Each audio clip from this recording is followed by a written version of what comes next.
घुसने का नहीं है। अब देखते हैं हम फटाफट एक इकोनॉमिक हिस्ट्री का ओवरव्यू कि दुनिया में इकोनॉमी शुरू कैसे हुई। ठीक है, देखिए इंडस वैली हमें पता है कहाँ है इंडस वैली, है ना। इंडस वैली इंडस नदी के किनारे डेवलप हुई थी, इंडियन सब कॉन्टिनेंट में, इंडिया की थी, इंडिया का हिस्सा था। कोई एक जगह नहीं थी इंडस वैली। इंडस वैली यहाँ हड़प्पा था, मोहनजोदारो था, लोथल था गुजरात में इधर नीचे। सॉरी मैप, ये ऐसे कुछ बनेगा मैप, मुझे मैप बनाना नहीं आता। तो यहाँ इंडस थी, यहाँ हड़प्पा और ये सिविलाइजेशन थी। यहाँ गुजरात में ये लोथल था, पोर्ट सिटी, ये लोथल था। और यहाँ राखीगढ़ी थी हरियाणा में, हमारे हरियाणा में राखीगढ़ी है, सबसे बड़ी साइट है इंडस वैली की। तो कुछ लोग आजकल ये नया असर्शन भी आ रहा है, एक नया रिफ्लेक्शन ऑफ सोसाइटी भी है कि भाई अब माना ये जा रहा है नए एक्सकेवेशन जो हो रहे हैं उससे कि ये इंडस सिविलाइजेशन ही मत बोलो इसको, इंडस मत बोलो इसको, सिंधु सरस्वती सिविलाइजेशन बोलो, सरस्वती सिविलाइजेशन बोला जाए। क्यों? क्योंकि सरस्वती नदी जो थी वो राखीगढ़ी से बहती थी, तो सरस्वती नदी की सिविलाइजेशन को भी इंडस के साथ जोड़ा जाए। तो अपने अपने व्यूज हैं। तो जब इंडस वैली इंडिया में काम कर रही थी, उसी के समकक्ष यहाँ आप देख सकते हैं सुमेरिया था, सुमेरियन जो थे, सुमेरियन सिविलाइजेशन थी। ठीक है, ये हम देख रहे हैं यहाँ पे, ये सुमेरियन जो थे ये यहाँ पे रहते थे। आप एक बात बताओ मुझे, ये कौन सी रीजन है? अरेबियन डेजर्ट आपको पता है, सऊदी अरेबिया है आज की तारीख में। ठीक है, यहाँ बहरीन होगा कुछ, ये इधर टुच्चा सा छोटा सा देश है, तो सॉरी टुच्चा सा तो नहीं है, बड़ा छोटा सा देश है ना। ये पर्शियन गल्फ है, ये इधर ईरान है आपके, ये जाग्रस माउंटेन रेंजेस हैं ईरान की। अब आप मुझे छोटी सी चीज बताओ, ये सुमेरिया इसका मतलब कहाँ पड़ा? दोस्तों ये लोकेशन है इराक। ठीक है, इसको बोलते हैं इराक आज का। यहीं पे बगदाद था। बगदाद एक काफी डेवलप्ड सिविलाइजेशन था और काफी सालों तक, इस्लाम के आने के भी कई सौ सालों तक ये सिविलाइजेशन डेवलप रहा। इसका डिस्ट्रक्शन किया दो तरीके से, बगदाद का फॉल हुआ, है ना। चलिए मैं वर्ल्ड हिस्ट्री में घुस जाता हूँ। देखिए मेरा वर्ल्ड हिस्ट्री में काफी इंटरेस्ट है और अलग अलग एस्पेक्ट्स में इंटरेस्ट है मेरा। आना तो जब जिस चीज में आपका इंटरेस्ट होता है वो चीज आपको आ जाती है। तो अगर मुझे इंटरेस्ट है तो मुझे डेफिनेटली वो चीज थोड़ी ज्यादा बेटर आती है। तो अगर आप लोग इंटरेस्टेड हैं हिस्ट्री की कहानियां सुनने में तो please do let me know in the comment section and I will make some good and fine lectures on these topics. तो आगे बढ़ते हैं। तो यहाँ पे मेसोपोटामिया था और ये सुमेरिया था। इस पूरी सिविलाइजेशन को सुमेरियन सिविलाइजेशन बोलते हैं यहाँ पे। ठीक है, हमारे यहाँ थी इंडस, यहाँ पे थी सुमेरियन। आपस में ट्रेड होता था, आइसोलेटेड नहीं थे, ट्रेड होता था, पूरी फुल्ली सिविलाइजेशन थी। देखिए इंडस वैली की खास बात क्या थी, हमारा सोशल स्ट्रक्चर और फिजिकल इंफ्रास्ट्रक्चर, टॉयलेट्स थे, बर्न्ट ब्रिक्स थी, है ना, ये सब चीजें थी हमारे यहाँ पे एक डेवलप्ड सोसाइटी, ये सारे लक्षण थे। सुमेरियंस के यहाँ पे बर्न्ट ब्रिक्स यूज नहीं होती थी, वो बिग ब्रिक्स यूज करते थे। सन ड्राइड ब्रिक्स होती थी। तो कई सारी खामियां थी हर सोसाइटी की, कुछ खामियां थी, कुछ तारीफ थी। इनकी तारीफ क्या थी कि जो लार्ज स्केल इकोनॉमिक पर्सपेक्टिव था कि एक कमोडिटी को हम मनी की तरह ट्रीट करेंगे, है ना, वो यहाँ डेवलप हुआ सुमेरिया में। सबसे पहले मनी को एक कमोडिटी की तरह ट्रीट किया गया। फिर जो बैबलोनियंस थे, बैबलोनियन भी इसी रीजन को बोलते हैं, बैबलोन इसी पूरी रीजन को बोलते हैं। इराक में बैबलोनियन सिविलाइजेशन भी आगे आई थी। फिर बैबलोनियंस आए, इन्होंने क्या किया, इन्होंने दूसरी स्टेट्स के साथ ट्रेड शुरू किया, इन्होंने मिलकर एक स्ट्रक्चर तैयार किया, एक सिस्टम तैयार किया। ठीक है, उस स्ट्रक्चर को इकोनॉमिक्स का बिगिनिंग बोला जाता है। ठीक है, उस स्ट्रक्चर के अंदर क्या क्या चीजें शामिल थी, इन्होंने मिलकर रूल्स बनाए, लॉज बनाए डेट के रिगार्डिंग, कि डेट को कैसे गवर्न किया जाए, अगर एक इंसान के ऊपर उधार है तो उसको कैसे ट्रीट किया जाए, उसको कैसे रिजोल्व किया जाए, लीगल कॉन्ट्रैक्ट्स, है ना, को कैसे इन्फोर्स किया जाए कोर्ट्स की मदद से, सजा कैसे तय की जाए, है ना, जेल कैसे भेजा जाए। अगर आपने कोई भी ऐसा इकोनॉमिक क्राइम किया है, इकोनॉमिक ऑफेंस किया, आपने किसी बंदे से पैसे लिए, आपने किसी को सामान बेचा, उसने आपको पैसे नहीं दिए, तो आप उसको कैसे रेप्रीमेंट कर सकते हो। ठीक है, गवर्नमेंट रिकॉर्ड्स मेंटेन करने शुरू किए गए, यहाँ से सेंसस तक शुरू हो चुका था ना, गवर्नमेंट रिकॉर्ड्स मेंटेन किए जा रहे थे, चैटल्स कितनी है, चैटल जानवर होते हैं, प्रॉपर्टी कितनी है आपके पास, ये सब यहाँ से शुरू हुआ बेबलोनियन सुमेरियन सिविलाइजेशन से। ठीक है, बिजनेस प्रैक्टिसेस कैसे कंडक्ट की जाएंगी, मतलब कौन सा गिल्ड कैसे प्रैक्टिस करेगा आपस में, मैं आपसे लेन देन करने आऊंगा तो जैसे एक व्यवस्था अभी स्थापित है ना कि आप जब किसी से लेन देन करने जाते हैं तो आप बैठकर एक तय भाषा में, एक तय समय सीमा में आप उसको एक कॉन्ट्रैक्ट को इन्फोर्स कराते हो, है ना, डिसाइड करते हो। प्राइवेट प्रॉपर्टी का यहाँ पे चलन यहाँ से शुरू माना जाता है। कई सारी चीजें थी इस ये जो इकोनॉमी के आपको रूल्स बताए मैंने, ये जो बेबलोनियन या सुमेरियन सिविलाइजेशन से आए, ये इंडस में भी अप्लाइड थे बहुत जगह, क्योंकि लेन देन चलता था, सोशल जो एक्सचेंजेस होती थी आपस में वो होती रहती थी। ठीक है, अब आपको एक चीज और बता दूं कि जो हमारी जो एंशिएंट इकोनॉमी थी वो मेजरली सबसिस्टेंस बेस्ड थी। ठीक है, हम सबसिस्टेंस पर जीते थे कि आज का खेती किया तो हमने इतना खेती में इतना उगा लिया कि हमने अपना पेट भर लिया। हम इतना नहीं उगा पाते थे कि उसको ट्रेड करते, थोड़ा बहुत कुछ ट्रेड करते थे, दूसरी कमोडिटीज मिलती थी हम उसको ट्रेड करते थे, ब्रॉस था, कॉपर था, इन सबको ट्रेड किया जाता था। लेकिन एक मेजर जो ट्रेड होता था वो ये कमोडिटीज में होता था, क्रॉपिंग में नहीं होता था। हमारा जो अर्ली स्ट्रक्चर था वो सबसिस्टेंस बेस्ड था। ठीक है, सबसिस्टेंस बेस्ड होता था। ठीक है, अब एक चीज और यहाँ पे इंपॉर्टेंट है, इंपॉर्टेंट तो खैर नहीं है ये इतना कुछ, मैं कहानी की तरफ सुना रहा था आपको, तो कहानी की तरफ सुनो और निकल जाओ। ठीक है, पहली बार अब सोसाइटी आगे बढ़ती है ना, ग्रीक कल्चर डेवलप होता है। यहाँ पे ये मेसोपोटामिया में यहाँ पे ये लोग थे, तो वहाँ पे ग्रीक्स भी थे। इधर आगे जाके वहाँ पे ग्रीक सिविलाइजेशन भी डेवलप हो रखी थी। उन्होंने पहली बार ये वर्ड यूज किया, इकोनॉमी। भारत में अर्थशास्त्र यूज हुआ था काफी सालों बाद जाके अर्थशास्त्र यूज हुआ, उसी के समकक्ष यहाँ पे इकोनॉमी वर्ड यूज किया गया था। भारत में अर्थशास्त्र यूज किया गया था, ठीक है, भारत में अर्थशास्त्र वहाँ पे यूज हो गया था। फिर उसके बाद हम मिडावल टाइम्स में आते हैं फटाफट। मिडावल टाइम्स की इकोनॉमी कुछ ज्यादा बेटर नहीं थी, ये भी सब्सिस्टेंस बेस्ड थी, ठीक है, not far from the subsistence level. ये भी जो जितना खाते थे उतना उगाते थे, ठीक है। सब्सिस्टेंस का मतलब होता है आप जीने के लिए खा रहे हो, जीने के लिए कमा रहे हो, जीने के लिए कर रहे हो। आप कुछ उसका कुछ इंजॉय नहीं कर पाते, इंजॉय तब करोगे जब आपके पास एक्स्ट्रा होगा। जैसे आज हमारे पास फूड ग्रेन एक्स्ट्रा है ना, we can afford to waste. लेकिन आप 40 साल पहले अपनी फैमिली का सोचिए, जब आपके दादा परदादा होंगे तो उन बेचारों के पास खाने के लिए भी नहीं होगा ढंग से, तो वो वेस्ट तो करना दूर की बात है। भारत का प्रधानमंत्री तक बैल लेके अपने घर में 7 डेज कोर्स में हल जोतने लग गया था। तो आप अंदाजा लगा सकते हैं सब्सिस्टेंस में और एंजॉयमेंट लग्जरी में। आज हमारे लिए फूड ग्रेन लग्जरी में आते हैं, लग्जरी माफ कीजिएगा, हमारे लिए नेसेसिटी में आते हैं कि ठीक है चल जाए काम, लेकिन उन लोगों के लिए लग्जरी था, ठीक है। एक सेकेंड जी। अब एक चीज आपको मैं मिडाइवल हिस्ट्री की खास बता देता हूँ, आपने कई बार मूवीज में भी देखा होगा। वेंचर कैपिटल जो आप वर्ड सुनते हैं, जो वेंचर कैपिटल आप वर्ड सुनते हैं कि कोई बहुत बड़ा इन्वेस्टर है, वो किसी छोटे स्टार्टअप या एक उभरते स्टार्टअप में इन्वेस्ट करता है, ये जो वेंचर कैपिटलिस्ट इन्वेस्टमेंट है, इसका जो चलन था वो मिडाइवल हिस्ट्री से आता है। पहले क्या था, जो बड़े बड़े कॉन्करर होते थे, जैसे रोमन एम्पायर में था जूलियस सीजर, नाम सुना होगा आपने शायद। जूलियस सीजर की बहुत सारी फिल्में आप देखिएगा, जूलियस सीजर के बारे में हिस्ट्री का काफी अच्छा उदाहरण मिलेगा आपको, स्टेट को कैसे रन करना चाहिए और कैसे नहीं रन करना चाहिए।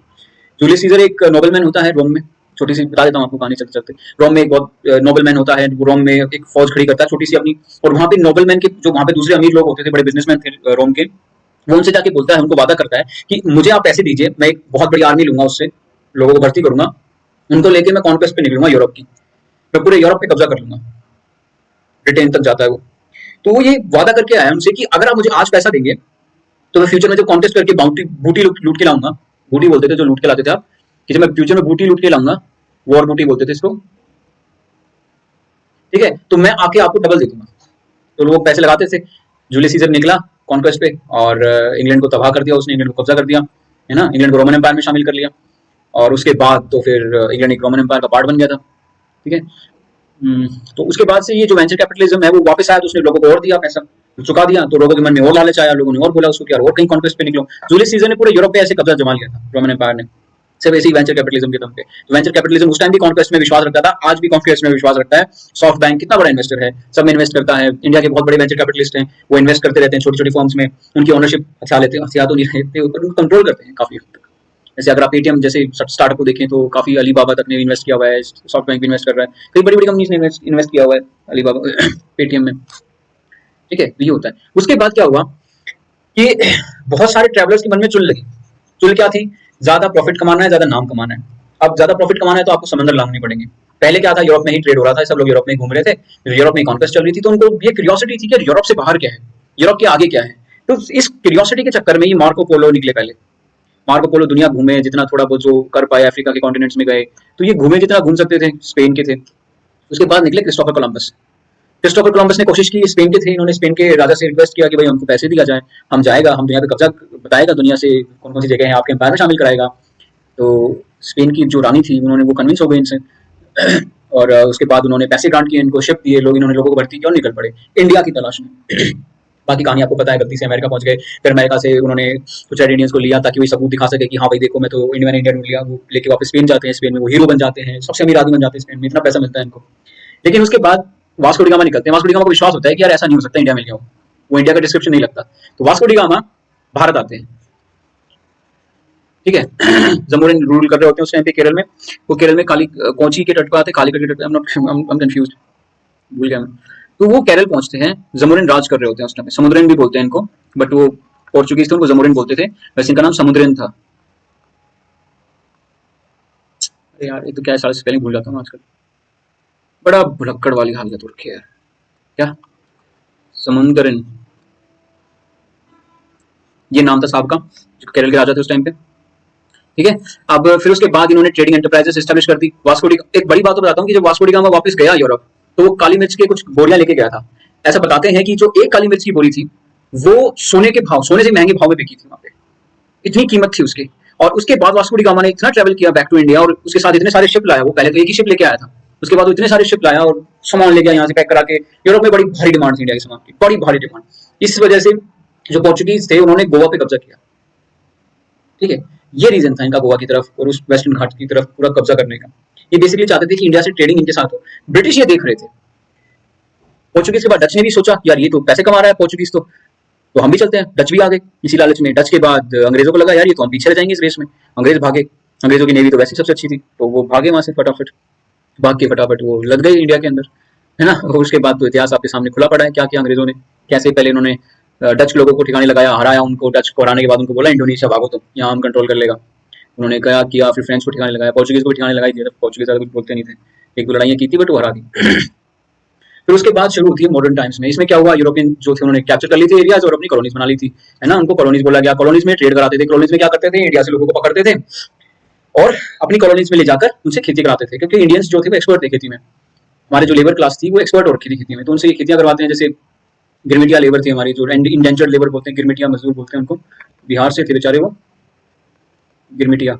इन लोगों को यहाँ से घेर के ले जाया गया। इन लोगों को लेके ये फिजी हो गया, मॉरिशस हो गया, फिजी, मॉरिशस, नीचे और कितने देश हैं,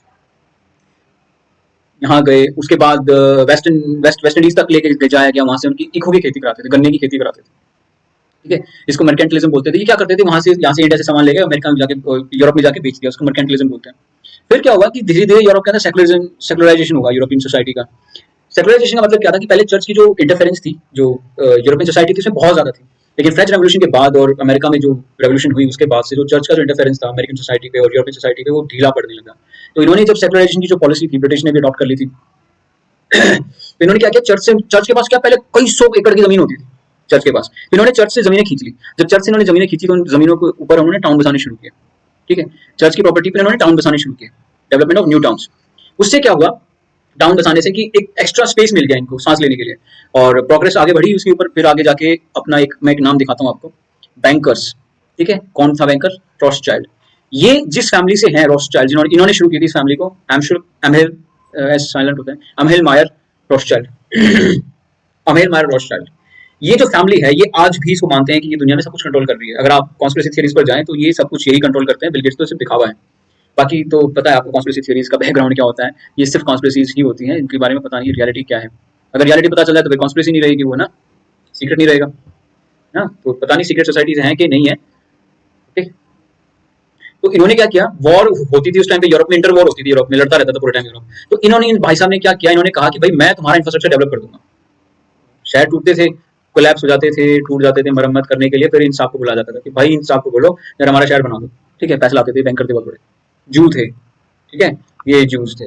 मैं आपको एक चीज और बता दूं, बात रेलेवेंट तो नहीं है, लेकिन जो जूस है ना वो अमेरिकन सोसाइटी पे इस कदर हावी हो चुके हैं, अमेरिकन और ब्रिटिश सोसाइटी पर। मैं डेरिवेटिव सेंस में नहीं बोल रहा, बट इनका जो इन्फ्लुएंस है ना, क्योंकि आप अगर 90% साइंटिस्ट देखें, न्यूक्लियर साइंटिस्ट देखें, कोई भी साइंटिस्ट देखें, 90% तो ज्यादा होगा, बट 70% जो साइंटिस्ट, नोबेल लॉरिएट जितने भी हैं साइंस में आपके पास, वो they are 70% they are Jews, ठीक है। अमेरिका में जितने भी बड़े बिजनेसमैन हैं, वॉल स्ट्रीट में जितने लोग मोस्टली काम करते हैं, उसमें ऐसा मानते हैं कि 50 to 60% they are all Jews, या फिर उनकी जूइश एंसेस्ट्री है, वो अब क्रिश्चियन बन गए बट पहले जूस थे।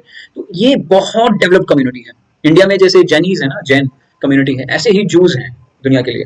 मारवाड़ी जैसे थे बिजनेसमैन कि हाँ, ये क्या करते थे, एक दिन की spirit of not saying no जो थी ना, never say no, never say never गाना था जस्टिन बीबर का, तो वो जो स्पिरिट इनकी नेवर से नेवर, वो इनको आगे ले गई। ऊपर से इनकी सर्वाइवल का खतरा रहता था, क्योंकि क्रिश्चियंस के साथ इनकी लड़ाई रहती थी जूस की। जीसस क्राइस्ट को मारा, जूडस जो था, चलो गुजरात में भी।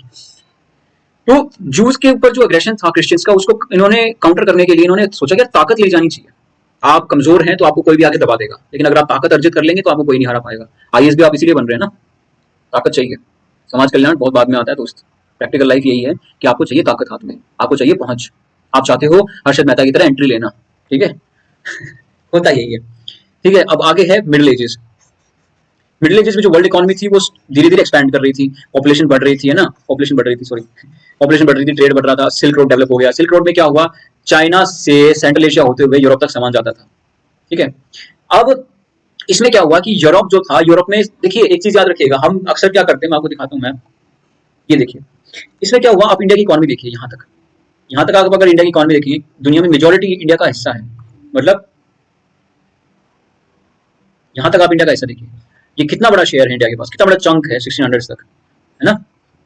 ये हिस्सा खासकर 1000 तक देखिए। एक्चुअली क्या करते हैं, इसको, इस एरिया को बोलते हैं हिंदू सोसाइटी, हिंदू हिस्ट्री। बोला जाता है, ऐसा है नहीं, ठीक है। इसको बोलते हैं यहाँ से यहाँ तक इस्लामिक हिस्ट्री, ठीक है। फिर ये है ब्रिटिश, यहाँ तक क्लोज टू लाइफ। फिर उसके बाद आती है ये अपना इंडिपेंडेंस वाला, ठीक है। ये हिस्सा लगातार आप देख सकते हैं थोड़ा बढ़ तो रहा है हमारा शेयर, बट नॉट इम्प्रेसिव। लेकिन ये जो हिस्सा है हमारा, ये वाला स्पेशली, जिसको हम इंडो हिस्ट्री बोलते हैं, ये सिस्टम आप देख सकते हैं कितना कंट्रीब्यूशन था हमारा, है ना। चाइना का क्या देखो आप, क्या हाल है। यूरोप देखो कहाँ है, यूरोप कहाँ भाई साहब, कहाँ गए। अरे यूरोप को तो इंडिविजुअल दिखा ही रखा है ना। चलो, ये सारे देश एक्चुअली यूरोप थे, ठीक है। तो आप इनका कंट्रीब्यूशन देखिए यहाँ पे कितना है, नहीं है बिल्कुल ना के बराबर है, लेकिन यहाँ पे ये डेवलप थे, ठीक है। ऐसा नहीं बोल सकते आप कि डेवलप नहीं थे, इनकी पर कैपिटा इनकम इंडिया से ज्यादा थी, ठीक है। इनकी पर कैपिटा जैसे इंडिया की सन 1500 के आसपास, सन 1000 के आसपास, 1000 एडी के आसपास जो इंडिया की पर कैपिटा इनकम थी वो 500 के आसपास थी, 500 यूएसडी, ठीक है। लेकिन वहीं यूरोप में, यूरोप के अंदर जो पर कैपिटा इनकम थी वो $1000 थी, 1000 यूएसडी थी, ठीक है। तो पर कैपिटा इनकम से तो पता चलता है कोई सोसाइटी कितनी डेवलप्ड है। हमारी पॉपुलेशन बहुत ज्यादा थी, तो हम ऑफ कोर्स सी बात है प्रोडक्टिव भी ज्यादा होंगे, प्रोग्रेस ज्यादा हुई तो। प्लस यूरोप में क्या होता था कि सर्दियां बहुत पड़ती थी, सर्दियां बहुत पड़ती तो आपको पता है सूखलापंथी हो जाती है, वो बेचारे बीमार ज्यादा पड़ते थे, है ना। विटामिन की डेफिशिएंसी हो जाती थी, धूप नहीं निकलती ज्यादा, लकड़ियों के घरों में रहते थे, लकड़ियां सड़ती थी तो उनके अंदर भी एक सड़न सी हो जाती थी, उससे और ज्यादा बीमारियां होती थी, है ना। प्लेग ज्यादा फैलता था, ऐसे में प्लेग ज्यादा फैलता है, तो इस वजह से इनकी जो हालात थे वो ज्यादा ड्रास्टिक थे, ज्यादा बेकार थे इन लोगों के हालात। इंडिया इस मामले में बेहतरीन रहा। इंडिया की सोसाइटी आज बेशक कैसी भी रही हो, हमारे जो सोशल स्टाटा है कैसा भी हो गया, लेकिन उस टाइम पे हम बेटर थे, है ना, in terms of living of standard of living, living standard, तो स्टैंडर्ड ऑफ लिविंग में हम बेटर थे, है ना। लेकिन जो पर कैपिटा इनकम थी वो इन लोगों की ज्यादा थी। एक और आपको चीज बता दूं कि जो फ्यूडलिज्म था, फ्यूडलिज्म इंडिया में भी रहा, फ्यूडलिज्म दुनिया के हर देश में था, फ्यूडल लॉर्ड्स हर जगह होते थे, लेकिन इंडिया का जो फ्यूडल सिस्टम था वो एक्सप्लॉयटेटिव उतना ज्यादा नहीं था जितना ज्यादा यूरोपियन एक्सप्लॉयटेटिव था स्ट्रक्चर। तो आप जो पर कैपिटा इनकम यहाँ पे देखते हैं ना, तो ये रिफ्लेक्ट नहीं करती वहाँ की रियल सोसाइटी की, है ना, कि वहां पे गरीब आदमी भी क्या इतने रुपए कमा रहा था, ऐसा नहीं है। लेकिन ये जो 500 रुपए दिखा रहा है ना इंडिया का, ये इसका मतलब ये भी हो सकता है कि इंडिया में जो गरीब आदमी वो भी थोड़े बहुत इतने कमा रहा हो। गरीब बहुत गरीब नहीं था, भुखमरी हिंदुस्तान में कभी नहीं थी। अंग्रेजों के आने से पहले हिंदुस्तान में कभी भुखमरी पड़ी तो थी, बट मरे नहीं लोग भुखमरी से कभी भी। अकाल पड़ता था तो ऑफकोर्स बात है भुखमरी आ गई, लेकिन लोग संभाल लेते थे, राजा लोग संभाल लेते थे, ठीक है। और एक इस्लामिक इकोनॉमिक्स का भी कॉन्सेप्ट है, ठीक है। इस्लामिक इकोनॉमिक्स में क्या है, ब्याज नहीं लिया जाता, इंटरेस्ट नहीं पे होता, इसमें और तरीकों से पैसे अर्जित किए जाते हैं, इसमें इंटरेस्ट पेमेंट नहीं होती, इंटरेस्ट चार्ज नहीं किया जाता। और आपको एक अच्छी बात और बता दूं, टैंग डायनेस्टी जो चाइना थी, वहाँ की सबसे पहले बैंक नोट वहाँ डेवलप हुए थे, ठीक है। सबसे पहले बैंक नोट यहाँ हुए 9th सेंचुरी में। इंडस वैली की मैं आपको बता चुका हूँ, इंडस वैली में कैसे इंडस वैली और सुमेरियन सोसाइटी आपस में इंटरकनेक्टेड थी, ट्रेड होते थे आपस में। इंडस वैली में भी इकोनॉमी ऑफ कोर्स बातें काम करती थी, हम ट्रेड करते थे, लोथल था हमारे पास जो पोर्ट सिटी थी, लोथल की पोर्ट सिटी से हम काम करते थे, हमारा ट्रेड होता था, शिप जाते थे, है ना, बोट होती थी बेसिकली, शिप तो नहीं थे। तो वैदिक सिस्टम में भी हमारे प्रेशियस मेटल थे, उनको हम एज ए करेंसी भी यूज कर लेते थे, उनको निष्का बोला जाता था, निष्का। ये ऋग्वेद में मेंशन्ड है ये टर्म्स। ऋग्वेद देखिए, जो वैदिक टर्म्स हैं, जो इंडस वैली की जो टर्म, इंडस वैली को तो डिसाइफर नहीं हो पाया अभी, लेकिन ऋग्वेद की जो टर्म्स हैं या जो बुद्धिज्म की जो टर्म्स है, या उस टाइम पे जो ऑफिसर्स थे, एडमिनिस्ट्रेशन जो था, उनकी आप प्लीज एडमिनिस्ट्रेशन जरूर पढ़िएगा। एंशिएंट सोसाइटी में, मिडिल सोसाइटी में आप उनकी हिस्ट्री बेशक मत पढ़ो, लेकिन उनका एडमिनिस्ट्रेशन में किसको क्या बोला जाता था ये पता कर लेना, ठीक है। ये आप एक चीज देखेंगे कि फर्स्ट मिलेनियम बीसी से लेके 3000 सालों तक, लगभग 3000 सालों तक इंडिया दुनिया की लार्जेस्ट इकोनॉमी था, 3000 सालों तक, ठीक है, ठीक है, हम नंबर 1 थे। अब महाजनपद आए तो पंचमार्क कॉइन आने शुरू हो गए, सिल्वर के, सिल्वर यूज होता था स्टार्टिंग में। जो गोल्ड था, जो गोल्ड कॉइन्स थे, है ना, उसका प्रचलन जो ग्रीक थे, है ना, इंडो बैक्टीरियन जो सोसाइटी, इंडो ग्रीक्स जो थे, उन्होंने डेवलप शुरू किया, उन्होंने इस्तेमाल में लाना शुरू किया गोल्ड कॉइन्स को। तो हम पहले सिल्वर पंचमार्क कॉइन्स यूज करते थे महाजनपदा के टाइम पे। महाजनपदा आपको पता है, एंशिएंट पढ़ा होगा आपने, कैसे थे क्या थे महाजनपदा, नहीं पढ़ा तो जरूर पढ़ो दोस्तों, ठीक है, मुझे वक्त मिला तो जरूर कराऊंगा मैं ये भी।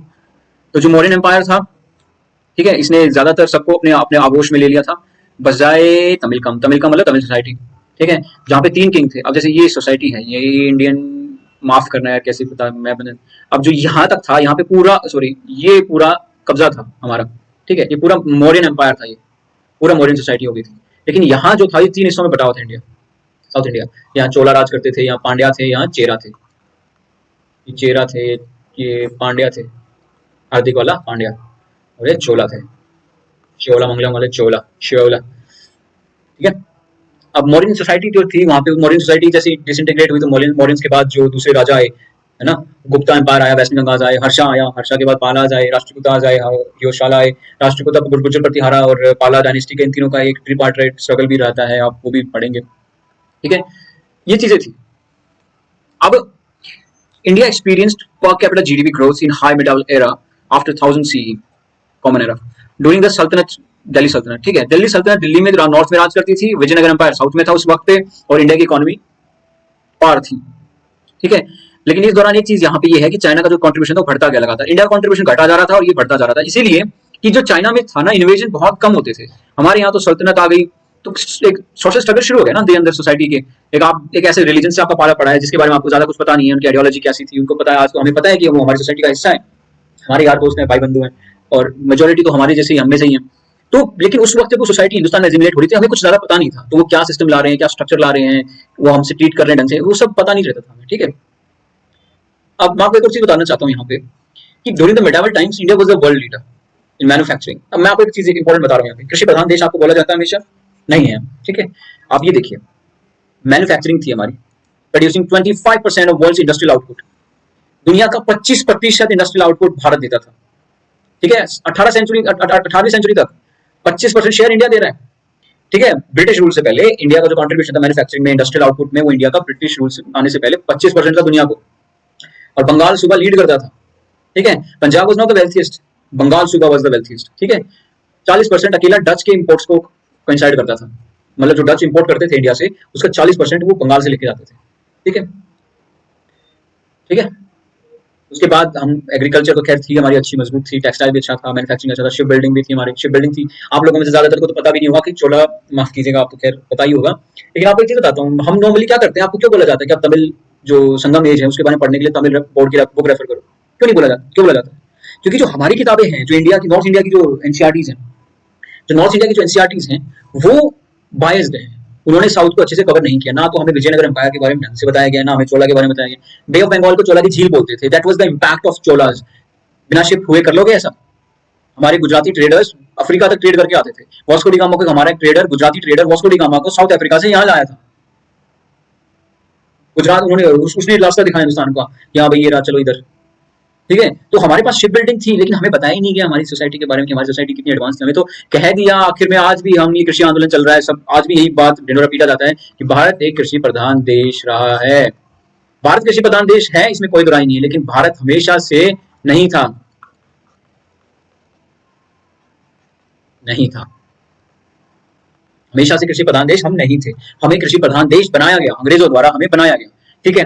ये हिस्ट्री मैंने आपको दिखा दी, अपनी एक छोटा सा ओवरव्यू दिखा दिया है मैंने कि कैसे हमारी जीडीपी डिक्लाइन हुई। एंगस मैडिसन जो एक बहुत बड़े अर्थशास्त्री थे, है ना, एंगस मैडिसन, ये उनका ग्राफ है, उन्होंने पूरी रिसर्च की है इसके ऊपर, ठीक है, आपने नाम भी सुना होगा इनका, ये एंगस मैडिसन थे साहब, इन्होंने पूरा रिसर्च किया है, स्टडी किया है कैसे जीडीपी हुई, ठीक है। फिर 18वीं शताब्दी में आने से क्या हुआ, letter half of 18th century में क्या हुआ कि मैसूर डेवलप हुआ। मैसूर देखिए पहले से ही डेवलप था, ठीक है, जो मैसूरियन सोसाइटी थी वो पहले से ही डेवलप थी, मैसूर के जो किंग थे वोडियार डायनेस्टी, उन्होंने काफी डेवलप करने के लिए काफी काम किया, काफी हाईली एडवांस सोसाइटी थी मैसूर। जब टीपू सुल्तान आए तो उन्होंने उसको और बूस्ट किया, टीपू सुल्तान ने अपनी, ताकि स्ट्रॉन्ग होल्ड मजबूत किया जाए, ठीक है। ऐसा बताया जाता है कि जो मैसूर था उसका हाईएस्ट रियल वेजेस था, लिविंग स्टैंडर्ड था दुनिया में उस वक्त, ठीक है, ये औकात थी मैसूर की। लेकिन कुछ लोग कहते हैं कि टीपू सुल्तान की वजह से ऐसा था, ऐसा नहीं है, ठीक है, वो हमेशा से रहा है। मैसूर जो स्टेट थी, आप उसकी लोकेलिटी, उसकी लोकेशन देखिए, आप खुद समझ जाएंगे कि वो क्यों हावी होगा, है ना, उस टाइम पे इंडिया में उसकी जीडीपी क्यों अच्छी हुई, ठीक है। Mysore overlook the wealthy Bengal सूबा as India's dominant economic power with highly productive agriculture and textile manufacturing. Mysore's average income was 5 times higher than the subsistence level at the time. मतलब उस टाइम पे कुछ लोग तो सबसिस्टेंस पे जी रहे थे, मान ले 20 रुपए कमा रहे थे महीने का, माइसूरियंस कमा रहे थे 100 रुपए, ये औकात थी मैसूर, ठीक है। फिर मराठा सोसाइटी आती है, मराठा एम्पायर क्या करता है, Maratha empire also manage effective administrative and tax collection policy. देखिए मराठा की जो टैक्स पॉलिसी जो थी उसके कुछ फ्लॉज भी बहुत थे, जो चौथ और सदेश मुख वसूला जाता था, उनकी जो वसूलने का तरीका था वो भी थोड़ा अनइम्प्रेसिव था, उसकी वजह से कॉन्फ्लिक्ट होते थे इनके जो वेसल स्टेट्स थे उनके साथ, ठीक है। फिर इंडिया के साथ किया गया अन्याय, ये है वो अन्याय, हमें डी इंडस्ट्रियलाइज किया गया, ठीक है, हमारे ऊपर बहुत सारे सेस लगा दिए, टैक्स लगा दिए, कस्टम ड्यूटी लगा दी, हमारे सामान को रोका गया, हमारे क्राफ्ट को बिगाड़ दिया गया, हमारा जो क्राफ्ट इंडस्ट्रीज थी उसको डिस्ट्रॉय कर दिया गया बंगाल की, ठीक है। नतीजा क्या निकला कि जो क्राफ्टमैन थे, मान लीजिए एक क्राफ्टमैन है, उसके साथ 10 लोग 20 लोग काम कर रहे हैं, वो सारे के सारे खेती में शिफ्ट हो गए, डिसगाइज्ड अनएम्प्लॉयमेंट क्रिएट हो गई, ठीक है। क्या ये सोसाइटी के लिए अच्छा होगा कभी भी डिसगाइज्ड अनएम्प्लॉयमेंट होना, ठीक है।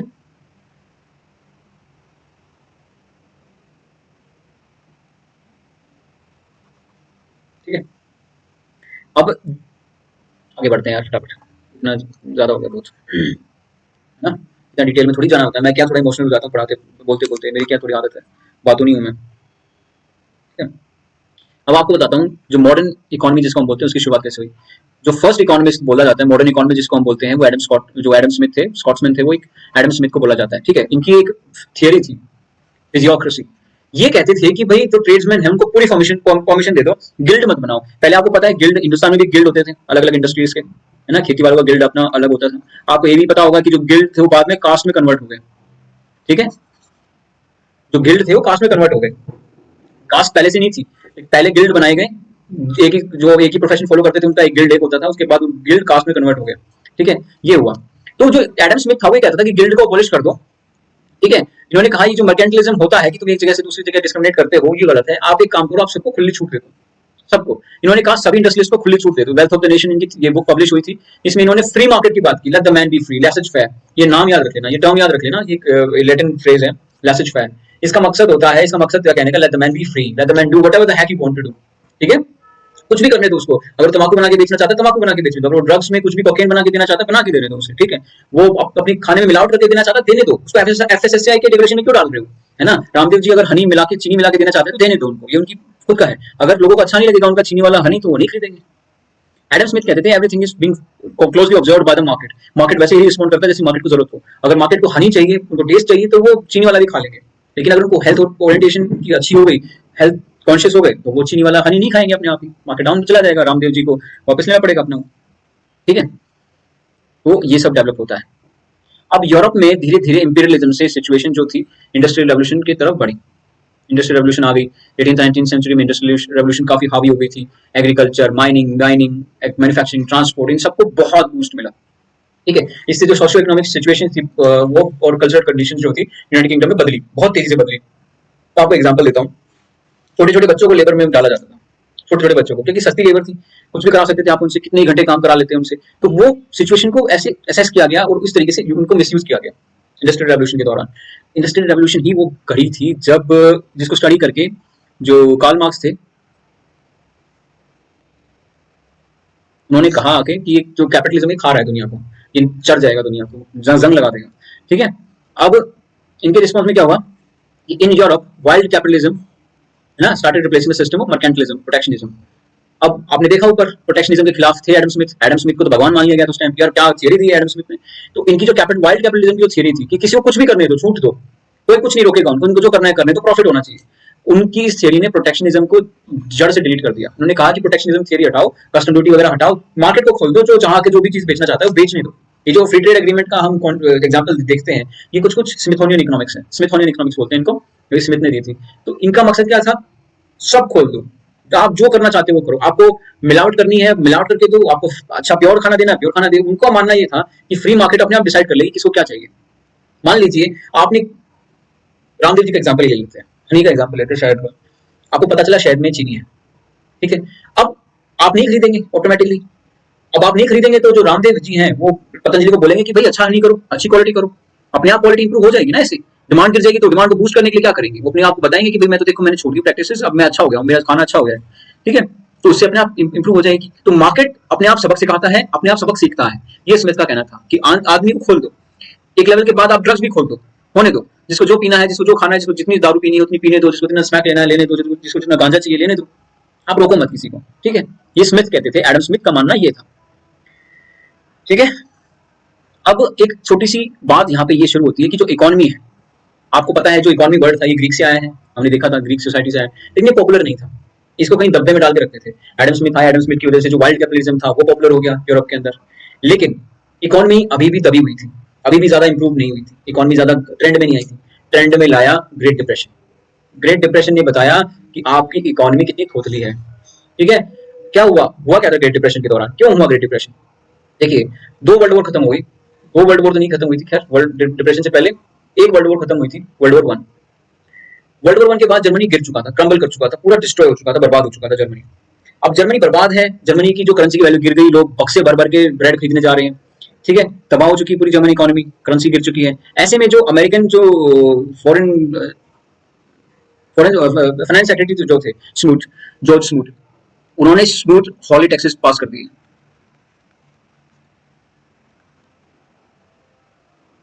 स्मूथ हॉली टैक्सेस, स्मूथ हॉली टैरिफ्स, टैरिफ बोलते चार्जेस को।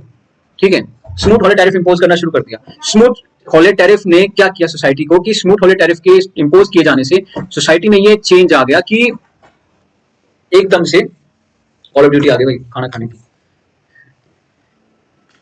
लेकिन स्मूथ हॉले टैरिफ लग गए, उससे प्रोटेक्शनिज्म की एकदम से वेव आ गई। उसको रिटेलिएट करते हुए यूरोप ने भी प्रोटेक्शनिज्म अपना लिया। यूरोप ने भी कहा कि हाँ भाई प्रोटेक्शनिज्म लगाओ, जो अमेरिका हमारे सामान को रोक रहा है हम भी अमेरिका के सामान को रोकेंगे। उससे शुरू हो गया ग्रेट डिप्रेशन, डिमांड बिल्कुल गिर गई, गरीबी आ गई एकदम से। ठीक है, पॉलिसी मेकर्स को ये मजबूर होना पड़ा कि अब कुछ नया ढूंढा जाए कि इस जो ये कोर्स ऑफ इकोनॉमी चल रही है इसको तो ये तो गई काम से। ठीक है, तो उस टाइम पे जो फ्रेडरिक हायक थे, ठीक है, फ्रेडरिक हायक थे, बहुत बड़े जाने माने इकोनॉमिस्ट थे, और मिल्टन फ्रीडमैन, ठीक है, ये भी बहुत बड़े जाने माने इकोनॉमिस्ट थे। इन्होंने कहा कि ग्लोबल फ्री ट्रेड अलाउ करो। फ्रेडरिक हायक और मिल्टन फ्रीडमैन ने कहा कि अगर आप इकोनॉमी को संभालना चाहते हो, इकोनॉमी को इंप्रूव करना चाहते हो, तो please please free trade allow कर दो। ठीक है, फ्री ट्रेड अलाउ करने का बोला गया, और इनको फादर भी बोला जाता है, मिल्टन फ्रीडमैन को, नियो लिबरलिज्म के लिए। ठीक है, नियो लिबरलिज्म के लिए इनको जिम्मेदार माना जाता है कि एक नई पॉलिसी जिसमें कुछ फ्री ट्रेड हो रहा है दुनिया में। डच अमेरिका को सामान बेच रहा है, अमेरिका डच को सामान बेच रहे हैं, फ्री चल रहा है, कोई दिक्कत नहीं है, कोई किसी को नहीं रोक रहा। ठीक है, लेकिन आगे चल के दिस प्रिवेलिंग व्यू कि नियो लिबरलिज्म का जो व्यू था कि इंडस्ट्रीज को खोलने दो, फ्री ट्रेड होने दो, कोई किसी को रेगुलेट मत करो, ये जॉन माइनर्ड काइंस जो थे, इनकी वजह से सब बदल गया। ठीक है, इन्होंने कहा कि जो मार्केट्स है उनको स्टेट को कंट्रोल करना होगा। ठीक है, इन्होंने बोला कि जो मार्केट्स है उनको स्टेट को कंट्रोल करना होगा। जब तक आप स्टेट को कंट्रोल नहीं करोगे, जब तक स्टेट कंट्रोल नहीं करेगी मार्केट को, मार्केट बेलगाम हो जाएगी। ठीक है, जस्ट अ सेकंड,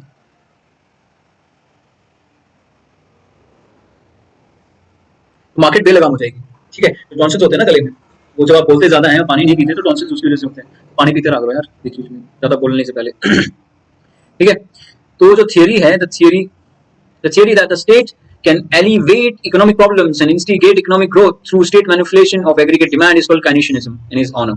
ठीक है, इनका मानना ये था कि स्टेट चाहती है तो वो किसी भी बीमारी का हल ढूंढ सकती है इकोनॉमी में। ठीक है, वो इकोनॉमिक ग्रोथ को स्टिमुलेट कर सकती है। एडम स्मिथ क्या कहते थे, स्टेट भाग जाओ, कुछ मत छेड़ो, तुम जो इकोनॉमी चल रही है उसको चलने दो। लेकिन काइंस आए, जॉन माइनर्ड काइंस ने आके कहा कि ऐसा नहीं है, इकोनॉमी को खुली छूट मत दो, स्टेट रेगुलेट करे, स्टेट बताए, कुछ हद तक जाके बताए कि तुम क्या करोगे सही होगा, क्या करोगे गलत होगा, कंट्रोल मत करो लेकिन रेगुलेट करो। राइट, अच्छा है, हम आज की जो तारीख है, हम एडम स्मिथ की पॉलिसी नहीं मानते, हम काइनेशियनिज्म को मानते हैं। ठीक है, कोई भी इकोनॉमिस्ट हो आज की तारीख में सब जॉन माइनर्ड काइंस को मानते हैं।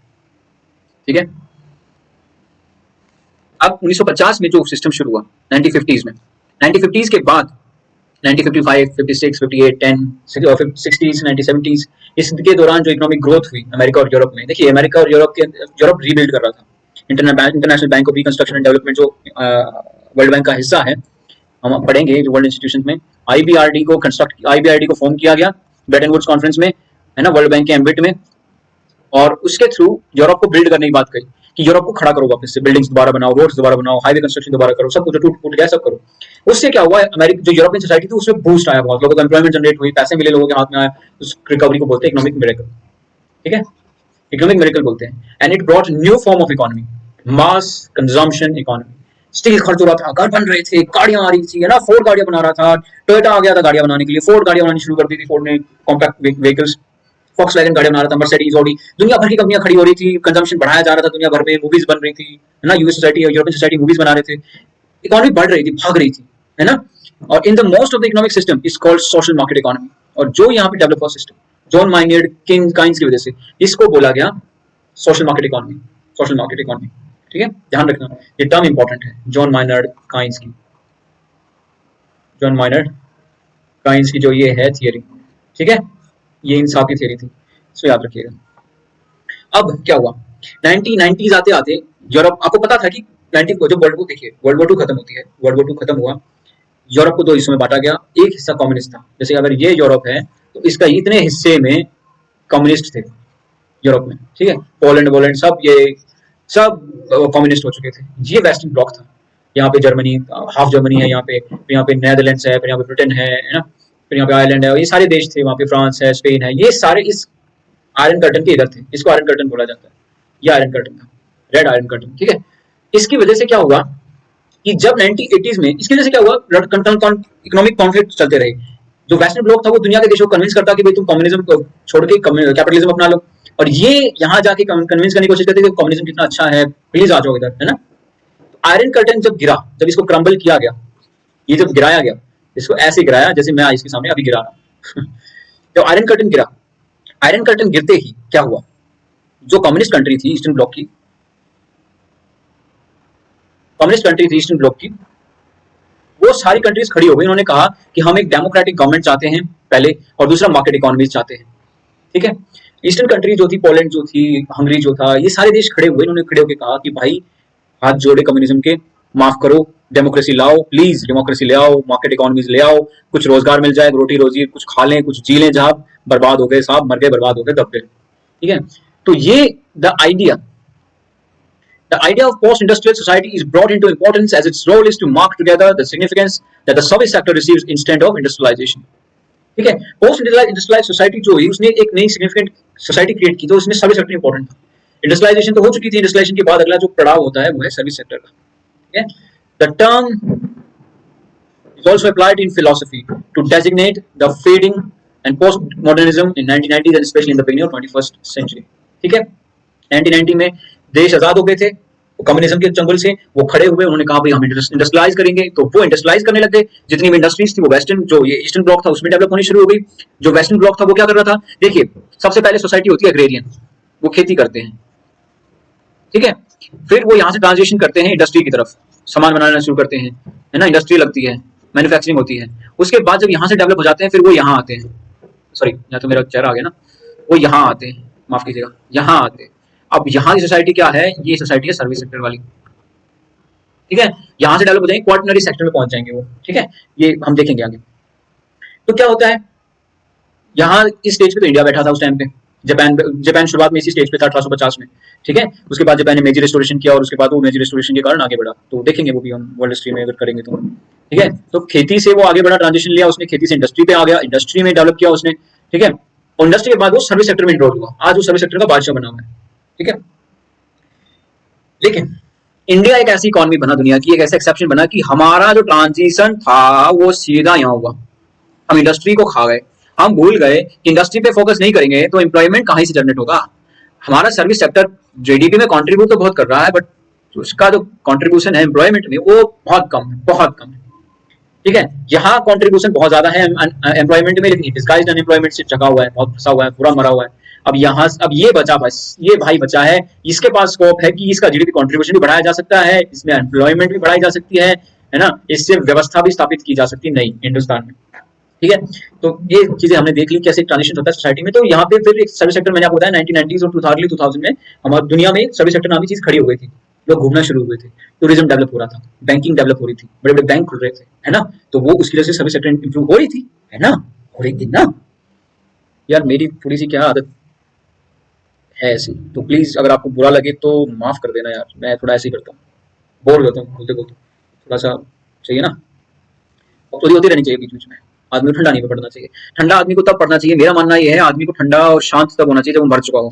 ठीक है, जब तक वो मरा नहीं तब तक उसको भोगते रहना चाहिए, जैसे कुत्ता भोगता रहता है। कुत्ता सिर्फ तभी शांत होता है जब वो मर जाए, इंसान को तभी शांत होना चाहिए जब वो मर जाए या फिर वो चिंतन कर रहा हो अपना। ठीक है, अरे यार ये क्यों किया मैंने, और चीजें लाइफ में जो हम सोचते रहते हैं ये क्यों किया या ये क्यों नहीं किया, तो ये जो लाइन खींची है ये उसमें से एक है। ठीक है, आगे चल के इन्फॉर्मेशन टेक्नोलॉजी डेवलप हुई और वो फिर आगे जाके ट्रांजिशन आपको पता है कैसे क्या हुआ, कंट्रीज चाइना ब्राजील खड़ा हो गया, चाइना खड़ा हो गया, इंडिया खड़ा हो गया, वेस्टर्न डोमिनेटेड जो इकोनॉमीज थी उनको अपने मॉडल चेंज करने पड़े, उनको डेवलपिंग कंट्रीज की तरफ आना पड़ा।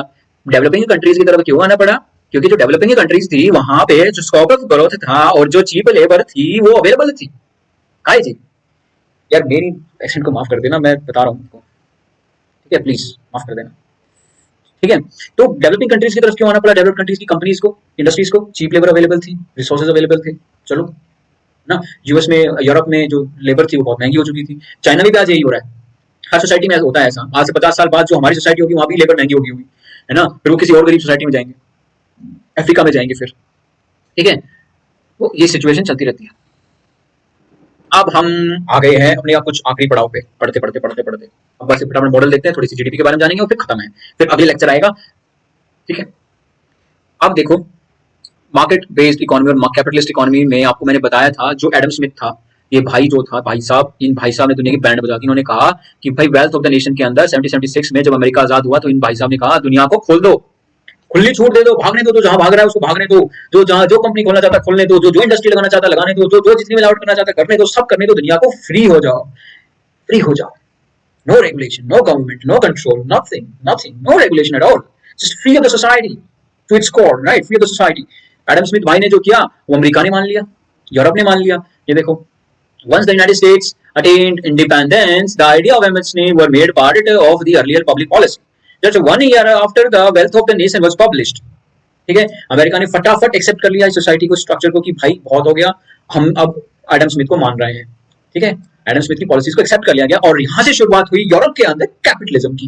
कैपिटलिज्म ने दुनिया की ऐसी बैंड बजाने की कोशिश की। शुरुआत में एक्सप्लॉइटेटिव था, कैपिटलिज्म के अंदर लेबर बहुत चाहिए होती थी, लेबर की इंडस्ट्री डेवलप हो रही थी, लेबर चाहिए तो सस्ती लेबर होनी चाहिए, सस्ती लेबर लेने के लिए क्या करना पड़ेगा, चाइल्ड लेबर कराना पड़ेगा, चाइल्ड लेबर कराया बजाय छोटे छोटे बच्चों से मजदूरी कराते थे, है ना, स्कैम होते थे बहुत सारे, 18 घंटे काम कराते थे लोगों से, कोई वर्किंग आवर फिक्स नहीं थे।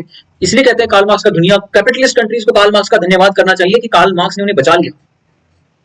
अगर कार्ल मार्क्स वो सिटी थे, कार्ल मार्क्स वो सिटी थे जिन्होंने, जैसे आईएनसी एक सिटी बन गई थी ना अंग्रेजों के लिए, उनको बोलते हैं ना सिटी को क्या बोलते हैं, मैं भूल गया, सिटी को कुछ बोलते हैं ना, सेफ्टी वॉल, सेफ्टी वॉल थे। तो जो कार्ल मार्क्स थे वो सेफ्टी वॉल बने वो कैपिटलिज्म। उन्होंने वक्त रहते इनको बताया कि मूर्खों, तुम जो एक्सप्लॉइट कर रहे हो लोगों को मत करो, छोड़ लो।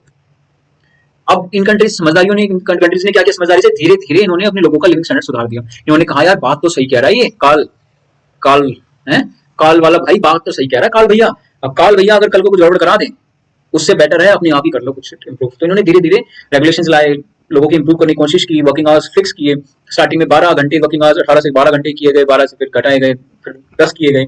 आज की तारीख में 8 घंटे है ना, वो 8 घंटे से ऊपर आप काम करता है कोई वर्कर एम्प्लॉय नहीं कंपनी का, बट अगर कोई वर्कर है, छोटी जॉब करता है, वर्किंग वर्कमैन में आता है, तो वो उस भाई को 8 घंटे के ऊपर काम करते ही कॉम्पनसेशन मिलता है, वो क्या बोलते हैं उसको, ओवर टाइम मिलता है। ठीक है, उसके बाद आती है कमांड बेस्ड इकोनॉमी। मैंने आपको बताया था काल भैया आगे थे, काल भैया ने आके बोला कि भैया ये दो चीजें गलत हो रही। मैंने काल भैया मैंने मेंशन नहीं किया क्या, अरे यार ये कैसे कर दिया मैंने, how could I do that, how could I miss Karl marks.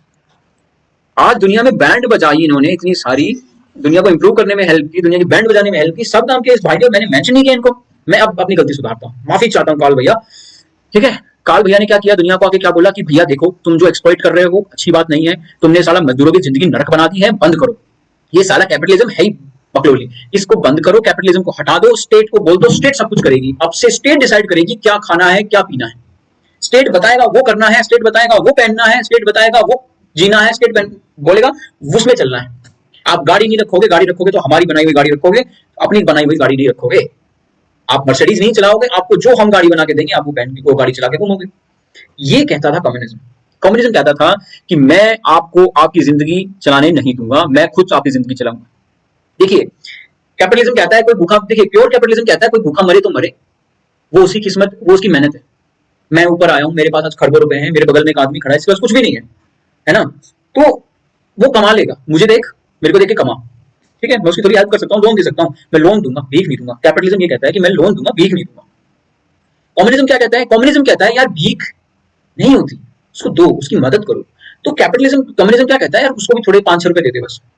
आपने 500 रुपए दिए, लेकिन आप भूल गए कि वो जो भाई जिसने दिए हैं वो खुद भी गरीब है।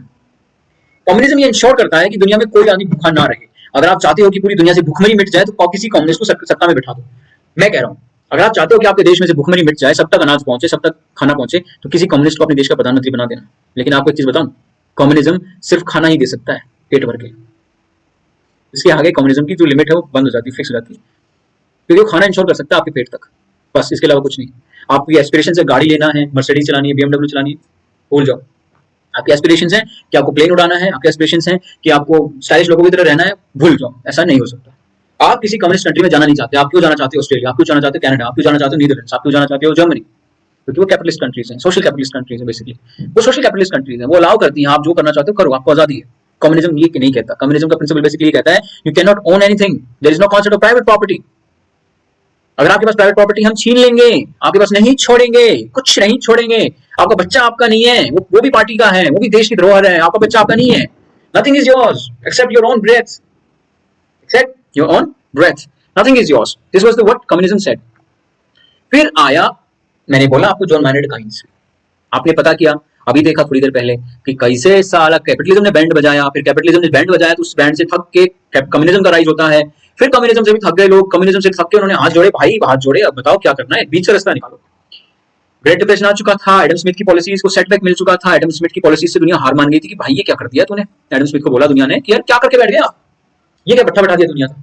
उसके बाद सिचुएशन बदली और Smithsonian macro ideas failed to check the prices and then came John Maynard Keynes। John Maynard Keynes आए, इन्होंने आके जो लेसेज फेयर की पॉलिसी थी, let the man be free, इसको क्वेश्चन किया।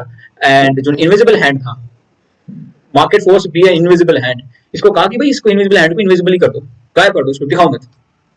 He even opined that invisible hand brings equilibrium to the economy, but by strangulating the poor।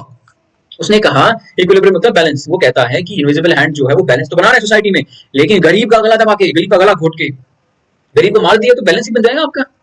He suggested that prices and wages are not flexible enough to provide employment to all। ठीक है, it means there will be some people unemployed when the economy will be at its full potential। ये mines बोलते थे, times बोलते थे। Ultimately, a fall in demand will be imminent, resulting in recession, and if unchecked, it will lead to depression। In 1929 में जो बोला coins ने वो हुआ। काइंस की इज्जत इसलिए हुई कि जो काइंस ने बोला था वो सच हुआ, समझ गए। जो जो काइंस ने बोला वो सच हो गया, काइंस की बात सच हो गई। काइंस ने दुनिया को बोला सी आई टोल्ड यू सो। दुनिया को समझ आई कि भाई काइंस भाई से मिलो, इससे बात करो, इस भाई को बोलो कि काइंस भाई आके कोई आइडिया दो ढंग का तमीज वाला। एडम स्मिथ से थक चुके हैं, कार्ल मार्क्स चाहिए नहीं, एडम स्मिथ से हम थक चुके हैं, कुछ बढ़िया सा आइडिया सुझाओ।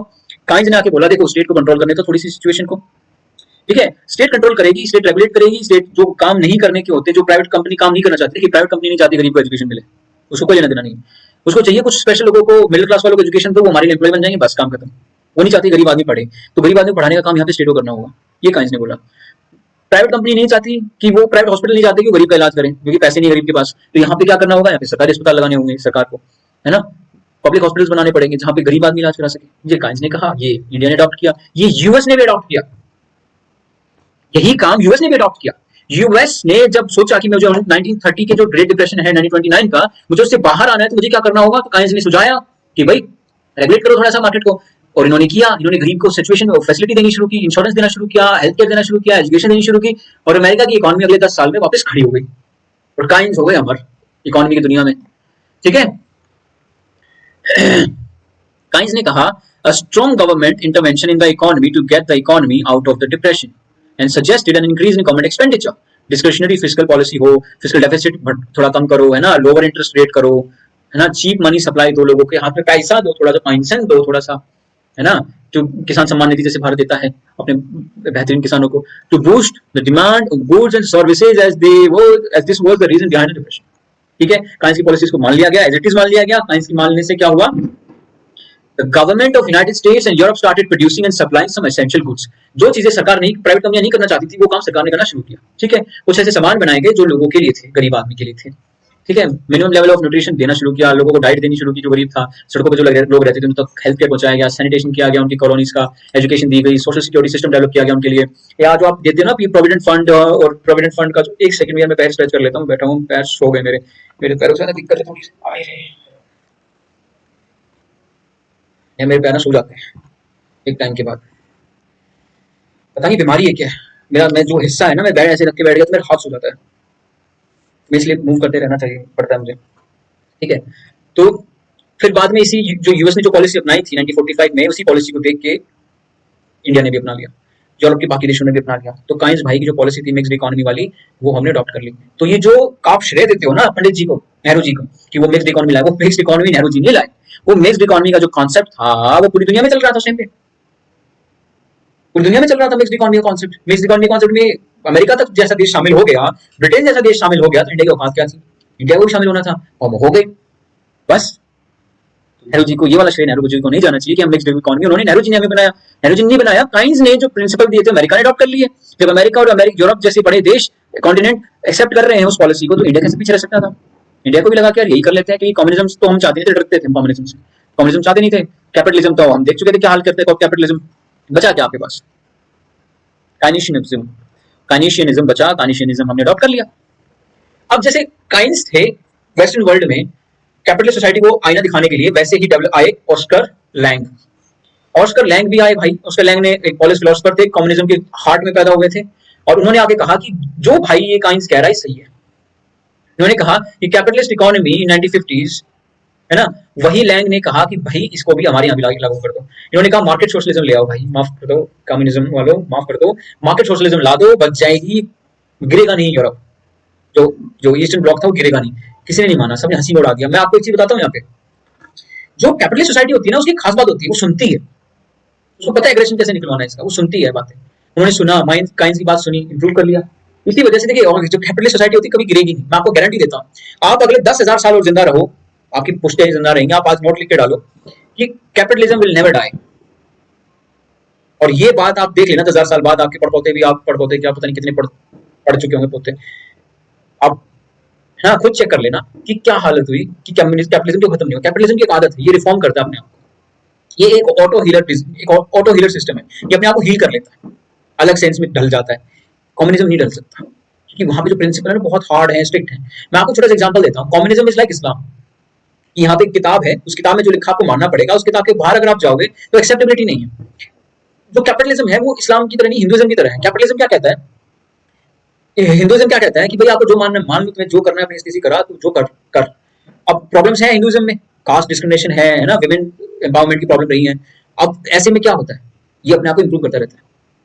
अच्छा मेरे अंदर कास्ट की दिक्कत है, तो एक नया छोटा सा सबसेक्शन निकल गया सोसाइटी का, जैसे सिक्खी निकल गई हिंदुइज्म से कि देखो यार तुम इंप्रूव नहीं कर रहे हो, देखो मैं इंप्रूव करूंगा। तो they are part of Hindu society, but they are separate, they are part of the society, they are integral part of our society, they are brothers, they are sisters.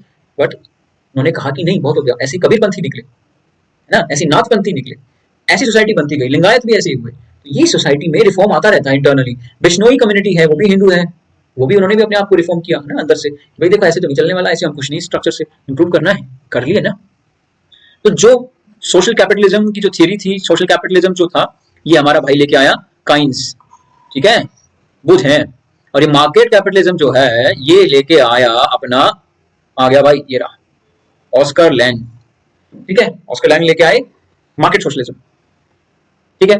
अब ये आपको पता ही है, ग्रीन इकोनॉमी मतलब Norway जैसी country, Scandinavia में जो आजकल ग्रीन इकोनॉमी को ग्रीन ग्रीन करते रहते हैं पूरा दिन कि कार्बन कम करो, लो कार्बन करो। न्यूजीलैंड ने कहा है कि वो न्यूट्रल हो जाए, कार्बन न्यूट्रल हो जाएगा, जीरो हो जाएगा कार्बन पे, ठीक है। तो ये ग्रीन इकोनॉमी बोलते हैं। ग्रीन इकोनॉमी मेरे ख्याल से एक अलग से इकोनॉमी कॉन्सेप्ट नहीं है, ठीक है। ये एक कंट्री के अंदर ग्रीन इकोनॉमी डेवलप हो जाती है, जैसे इंडिया है, इंडिया के अंदर ग्रीन इकोनॉमी का कॉन्सेप्ट खुद से डेवलप हो रहा है ना।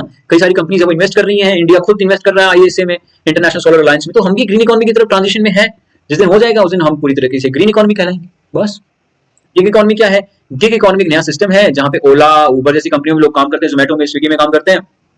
वो परमानेंट एम्प्लॉइज नहीं है, वो फॉर द टाइम बिंग काम कर रहे हैं, उनमें उनको बेनिफिट नहीं मिलती बट सैलरी अच्छी मिलती है, वो काम करेगा। इनफॉर्मल इकोनॉमी आपको पता है कि उस इकोनॉमी में कोई टैक्स नहीं लगता, उसकी मॉनिटरिंग सरकार नहीं कर पाती, ठीक है। फॉर्मल इकोनॉमी में सरकार मॉनिटरिंग करती है, टैक्स लगता है, और वो देश की जो नेशनल इनकम है, जीएनपी जिसको बोलते हैं है ना, एनएनपी एफसी को बोलते हैं नेशनल इनकम, वो देश की जो नेशनल इनकम होती है, नेशनल इनकम में काउंट होती है फॉर्मल इकोनॉमी, ठीक है।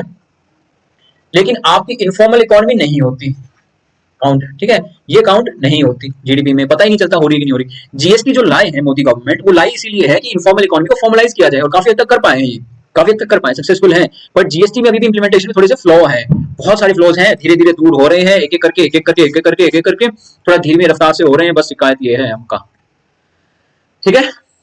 हमने आपको बताया था, फटाफट दिखाता हूं। हम पहले जो एंशिएंट इकोनॉमी सब्सिस्टेंस पे बेस्ड थी, फिर मिडावल इकोनॉमी आई, मिडावल इकोनॉमी में क्या था, फ्यूडलिज्म डेवलप हुआ, वेंचर कैपिटलिज्म डेवलप हुआ, इंडस्ट्रियल रेवोल्यूशन आई, इंडस्ट्रियल रेवोल्यूशन में क्या था कि मोनोकल्चर में फोकस था। मोनोकल्चर ऑफ एग्रीकल्चर में क्या था, मैंने आपको बताया था, गन्ने की खेती करने के लिए फिजी ले गए, फिजी में गन्ने की खेती हो रही है, मॉरिशस में गन्ने की खेती हो रही है, वेस्ट इंडीज में गन्ने की खेती हो रही है, इतना सारा गन्ना उगा रखा है, इतनी चीनी बना रहे हैं, साला खाते क्या इतनी चीनी का, वो तो चाशनी वाले बिस्किट भी नहीं खाते, चाशनी वाले पकौड़े, पकौड़े क्या होता है चाशनी में, चाशनी में होता है जलेबी, वो तो जलेबी भी नहीं खाते चाशनी वाली।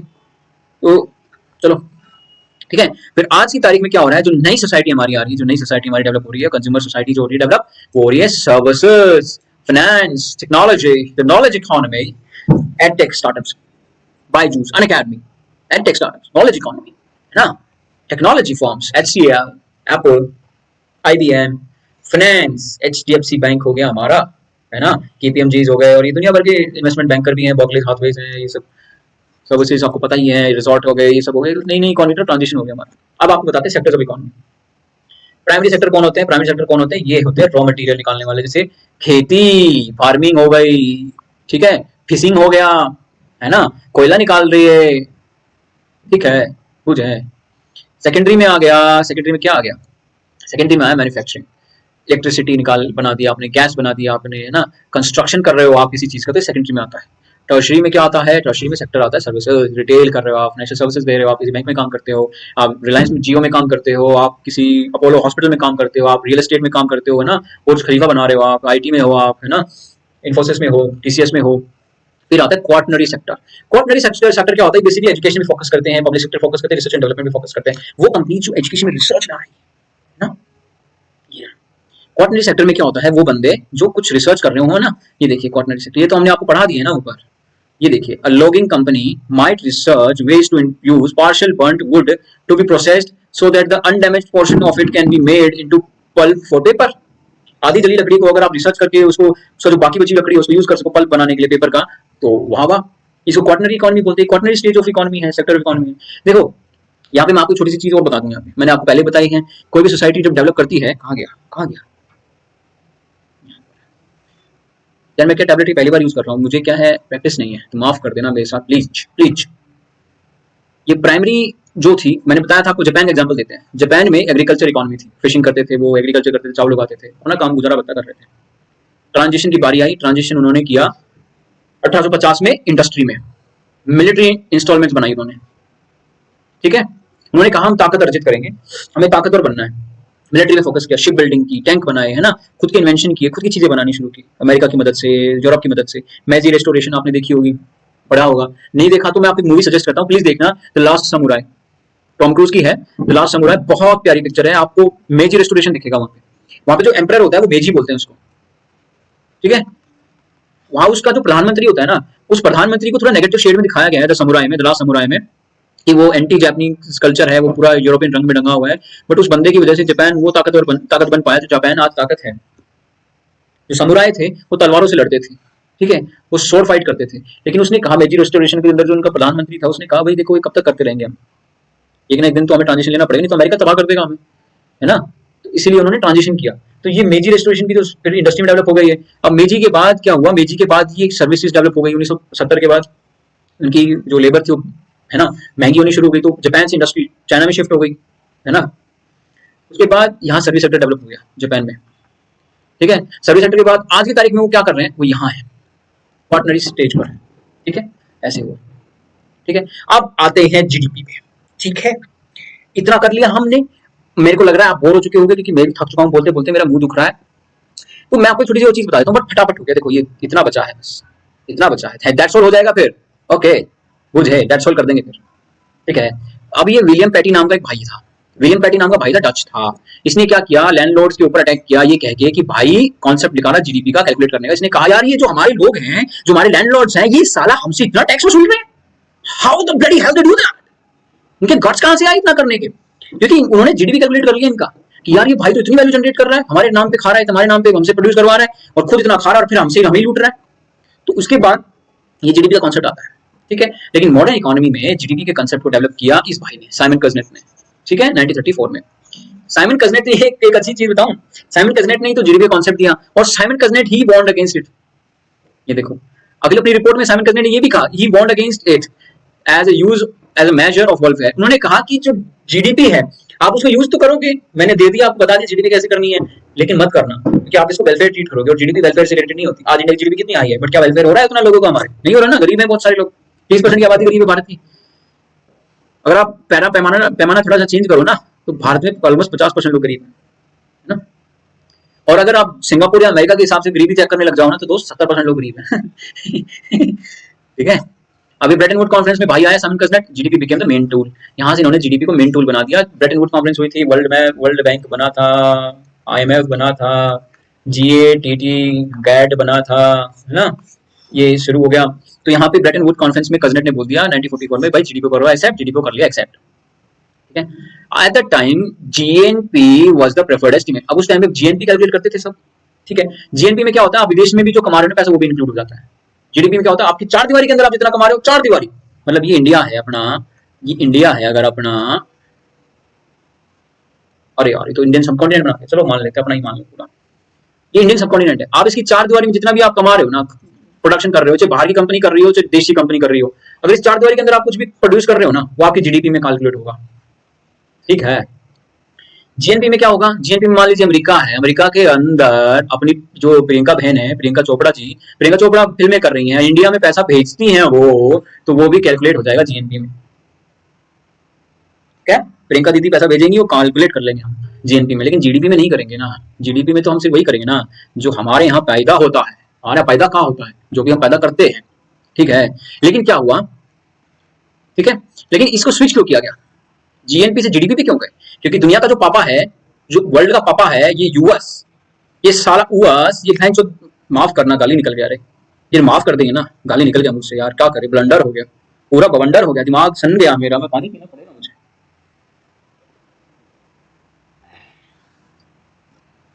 माफ कीजिएगा, माफ करना पड़ेगा आपको, ऐसे नहीं चलेगा, हम गुंडू पंडित हैं, माफ करना पड़ेगा, ठोक देंगे नहीं तो साला गोली मार देंगे। ठीक है।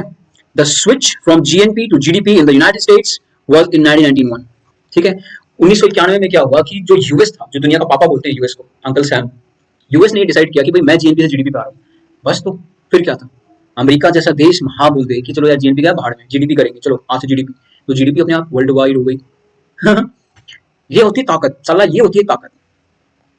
अब आपको एक और चीज बता दूं, हाँ ये चलो है ऊपर यही है, मैं सोचा, मैंने लिखा काहे नहीं, मैं तो सोचा तो था लिखेंगे, लिखा काहे नहीं। देखिए जीडीपी बिकेम ट्रूली ग्लोबल इन 1993। क्यों, देखो दुनिया का एक बहुत बड़ा हिस्सा है ये हरामखोर, ये चीन, ये साला चीनी, ये हरामखोर है। ये क्या करता है, ये हरामखोरी करता है, इसका धंधा है, ऑफिशियली ऑफिशियल धंधा है इसका, हरामखोरी। ठीक है। ये चीन क्या करता है एक्चुअली, चीन ने अडॉप्ट कर लिया जीडीपी को as a measure of economic performance. ठीक है। पहले चाइना क्या करता था, नेशनल अकाउंटिंग सिस्टम था इनका, मार्क्सिस्ट अपना खुद का, ये उसके थ्रू करते थे। लेकिन इन्होंने बाद में कहा, जब दुनिया के साथ मर्ज होने की बारी आई थी, चलो यार ठीक है, मैं भी एक्सेप्ट कर ही लेता हूँ जीडीपी को, तो जीडीपी ग्लोबल हो गई। कोई नहीं पूछ रहा आपसे पेपर में, टेंशन मत लेना जीडीपी कब ग्लोबल हुई। फालतू की बातें होती हैं दोस्त, ये तो बस समझाने की बात होती है, बताने की बात होती है। हर चीज पेपर के लिए थोड़ी पढ़ेंगे, कुछ तो कुछ जानने के लिए तो कुछ पढ़ेंगे ना। चार बातें किसी को बोल दोगे, थोड़ा इंप्रेशन अच्छा होगा कि तुम्हें चार बातें पता है, सिलेक्शन होना ना होना तो बस तमाम जाने किसके हाथ में है, जिसके भी हाथ में, आपके हाथ में तो होगा शायद, क्या पता। ठीक है। अब ये जीडीपी है, देखो जीडीपी क्या है, जीडीपी है ये, जीडीपी होता क्या है, देख मैं बताता हूँ आपको। कंजम्पशन, ठीक है, इन्वेस्टमेंट होती है, गवर्नमेंट स्पेंडिंग होती है, और ये नेट एक्सपोर्ट्स होते हैं। ठीक है। ये कंजम्पशन से मतलब है प्राइवेट कंजम्पशन, जो आप पार्ले जी का बिस्किट लेके खाएंगे, आप ओरियो लेके खाएंगे, है ना, आप कोल्ड ड्रिंक पीना चाहते हो, आप कार खरीदना चाहते हो, वो जो भी आदमी, हम जैसे इंडिविजुअल, एक जो लोग हैं, जो भी कंजम्पशन करते हैं, वो यहाँ कैलकुलेट होता है। ठीक है। इन्वेस्टमेंट के अंदर क्या आता है, इन्वेस्टमेंट के अंदर आता है आपका कोई भी इन्वेस्टमेंट हो रही हो देश में, बाहर की कंपनी इंडिया में इन्वेस्ट कर रही है, इंडिया की कंपनी इंडिया में इन्वेस्ट कर रही है, टोटल इन्वेस्टमेंट को बोलेंगे, ये वो यहाँ कैलकुलेट होगी। ये गवर्नमेंट एक्सपेंडिचर है, जितना सरकार ने पैसा खर्च किया है सेंट्रल विस्टा प्रोजेक्ट में पार्लियामेंट बनाने के लिए, वो यहाँ आएगा। जितना सरदार सरोवर स्टैचू बनाने के लिए खर्च किया, वो यहाँ आएगा। ठीक है। जितना मोदी जी के ट्रेवलिंग पे खर्च किए हैं, वो भी यहाँ आएगी। और ये है एक्सपोर्ट माइनस इंपोर्ट्स। ये देखो हिंदुस्तान के कंटेक्स्ट में क्या रहता है, ये नेगेटिव रहता है, क्योंकि हमारा साला जो इंपोर्ट है ना वो ज्यादा है, एक्सपोर्ट साला कम है। पता ना क्या हालत हुई हमारी, गड़बड़ हो गई ना, ब्लंडर हो गया, ब्लंडर होता रहता है। ये जो एक्सपोर्ट है ना, ये एक्सपोर्ट का है ना, ये एक्सपोर्ट हमारा कम रहता है, हमारा इंपोर्ट ज्यादा रहता है। हम बहुत तेल पीते हैं, उतना हम जनरेट नहीं करते वैल्यू जितना हम तेल पी जाते हैं। ठीक है, बुझे, बता दिए ना। तो अब देखो, मान लीजिए कंजम्पशन बढ़ जाए देश का, है ना, बाकी कुछ ना बढ़े, कंजम्पशन बढ़ जाए, बाकी सब उतना ही रहे जितना पहले था। अब कंजम्पशन बढ़ जाए, कंजम्पशन बढ़ जाएगा तो जीडीपी अपने आप बढ़ जाएगी, राइट। इन्वेस्टमेंट है, इन्वेस्टमेंट बढ़ जाए, और ज्यादा इन्वेस्टमेंट आ रही है, जैसे मोटा भाई की कंपनी में ज्यादा इन्वेस्ट आ रहा है, इन्वेस्टर खूब आ रहा है। मोटा भाई पता नहीं क्या कर रहे हैं, साला इन्वेस्टर आ रहा है, कोरोना है लेकिन इन्वेस्टर आ रहा है। का काली यमुना में जंप लगा के आए थे का, राम जाने, यहाँ साला घर बैठे नौकरी नहीं मिलता है और वहां उनका इन्वेस्टमेंट आता है, ब्लडी नॉनसेंस। ठीक है, इन्वेस्टमेंट आ रही है तो इन्वेस्टमेंट, अगर इन्वेस्टमेंट बढ़ गई, इन्वेस्टमेंट बढ़ने से क्या फायदा होगा, इन्वेस्टमेंट बढ़ने से ये फायदा होगा कि देश की इकोनॉमी आगे बढ़ेगी, जीडीपी बढ़ जाएगी अपने आप, या फिर गवर्नमेंट एक्सपेंडिचर बढ़ा दे। देखिए जो कोरोना है, कोरोना के दौरान क्या हुआ कि हमारा ये मामला डल हो गया पूरा, एक्सपोर्ट भी नहीं कर रहे थे हम, इंपोर्ट भी नहीं कर रहे थे, है ना, तो हमारे पैसे बच गए, क्योंकि हम इंपोर्ट ज्यादा करते हैं तो इंपोर्ट तो बिल्कुल ही बंद कर दिया हमने, एक्सपोर्ट भी बंद हो गया, तो हमारा इंपोर्ट के जो पैसे थे वो बच गए। ठीक है, ये फायदा हो गया यहाँ पे। कंजम्पशन डाउन था, बिल्कुल कंजम्पशन बिल्कुल डाउन हो गया यहाँ पे, मैं आपको क्लियर करके बताता हूँ। जो कंजम्पशन था ये डाउन आ गया, क्योंकि हम लोग खा कम रहे थे, बचा ज्यादा रहे थे कि पता नहीं कब तक खत्म नहीं होगा लॉकडाउन, 6 महीने चलेगा कि 1 साल चलेगा कि 5 साल चलेगा, साला सारी जिंदगी लॉकडाउन में रहना पड़ेगा, पता नहीं था ना। लोगों ने तो पंचवर्षीय योजना बना ली थी भाई, ठीक है। फिर ये हुआ सॉरी माफ कीजिएगा, 1 मिनट, देखिए ये डाउन आ गया। इन्वेस्टमेंट बढ़ रही थी देश में, इन्वेस्टमेंट लगातार आ रही थी बाहर से, मोटा भाई की कंपनी में तो खूब धड़ाधड़ इन्वेस्टमेंट आई है। मोटा भाई ने घर बैठ के काम किए हैं, मोटा भाई तो घर बैठ के काम कर रहे थे यार, पैसे आ रहे हैं घर बैठे बैठे, बढ़ गई। अब ये गवर्नमेंट एक्सपेंडिचर भी बढ़ गया, क्यों? क्योंकि सरकार को फंड ज्यादा देने पड़े, लोगों को सैलरी देनी पड़ी, कुछ काम हो नहीं रहा था, करंट एक्सपेंडिचर ज्यादा हो रहा था गवर्नमेंट का, है ना, सब कुछ रुका पड़ा था, कैपिटल एक्सपेंडिचर हो नहीं रहा था, सिर्फ करंट हुए जा रहा था। तो करंट से क्या होगा? करंट से करंट आएगा इकोनॉमी में, थोड़ा सा चलेगी इकोनॉमी, क्योंकि सब तो बंद पड़ा है, अगर गवर्नमेंट भी नहीं करेगा कुछ तो इकोनॉमी बर्बाद हो जाएगा साला, हो जाएगा ना, हो गया था। -23% की ग्रोथ रेट थी हमारी, इतना बर्बाद हो गए थे, अब -10 पे हैं, इंप्रूव किए हैं। सीसेट में आता है क्वेश्चन, ये ज्यादा है कि ये ज्यादा है क्या क्या आता है यार, ये ज्यादा होता है ना, जितना माइनस में कम होगा, जितना माइनस में कम होगा उतना ज्यादा होगा, और जितना पॉजिटिव ज्यादा होगा उतना ज्यादा होगा है ना। तो देखिए गवर्नमेंट एक्सपेंडिचर बहुत ज्यादा बढ़ गया था, बाकी सब घट रहा था धड़ाधड़, इन्वेस्टमेंट आ रही थी, लेकिन इन्वेस्टमेंट का फायदा नहीं होता ना जब तक कि वो रिफ्लेक्ट ना करे जीडीपी में, तो इन्वेस्टमेंट भी सब डिक्लाइन मानो, लेकिन गवर्नमेंट एक्सपेंडिचर बढ़ रहा था, तो जो भी जीडीपी बढ़ी हमारी, घटी बढ़ी जो भी हुई वो इसकी वजह से हुई, ठीक है। अब मैं आपको एक कुछ बता देता हूँ फटाफट इसके साथ ही, जीडीपी के साथ। जीडीपी में से अगर आप डेप्रिसिएशन माइनस करोगे, डेप्रिसिएशन क्या होता है मैं बताता हूँ, क्या होता है, स्पेलिंग भूल जाता हूँ यार। डेप्रिसिएशन में क्या होता है, डेप्रिसिएशन किसी भी चीज की कीमत घटना। आप मान लीजिए कार खरीद के लाए, आपने कार खरीदे हुए हो गया 1 महीना, अब 1 महीने बाद अगर आप उसी कार को दोबारा बेचने जाओगे तो आपकी वैल्यू घटी मानी जाएगी, वियर एंड टियर बोलते हैं इसको, टायर आपने घसीट दिए होंगे उसके थोड़े से, एसी खराब कर दिया होगा थोड़ा सा, है ना, डेप्रिसिएशन होता है ये।